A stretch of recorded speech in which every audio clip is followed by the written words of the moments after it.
La convocation du corps électoral par le gouvernement, c'est pour dire quoi?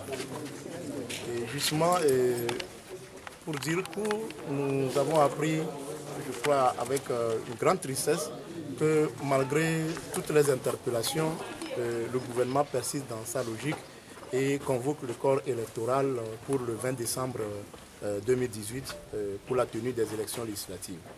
Je crois que, sans risque de se tromper, les signes palpables et les tensions et les violations des droits et libertés que nous constatons font ressortir quand même que le gouvernement devra abandonner ce projet, pour nous, il doit abandonner ce projet et revenir à la raison, parce que les élections le 20 décembre 2018 ne recèlent pas une garantie pour un avenir vivable et viable pour tous les Togolais. Les conditions pour la tenue des élections crédibles et transparentes ne sont vraiment pas réunies et le gouvernement, comme nous l'avons dit, souligné dans notre conférence de presse, va d'incongruité en incongruité.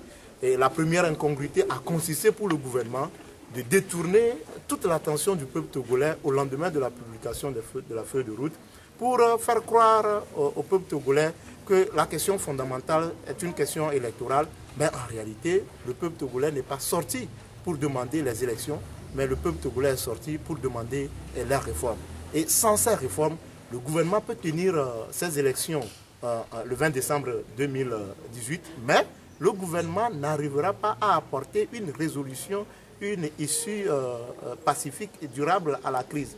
Il y aura une crise qui va s'exacerber et la tension risque de remonter parce qu'aujourd'hui, il est clair que les Togolais ne sont pas prêts à accepter qu'on leur conduise comme des bêtes de somme et vers des élections auxquelles ils ne se sentent pas à l'aise d'y participer.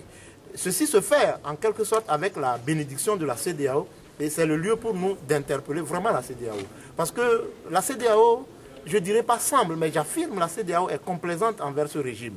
La CEDEAO n'oublie pas ce qui s'est passé en 2005.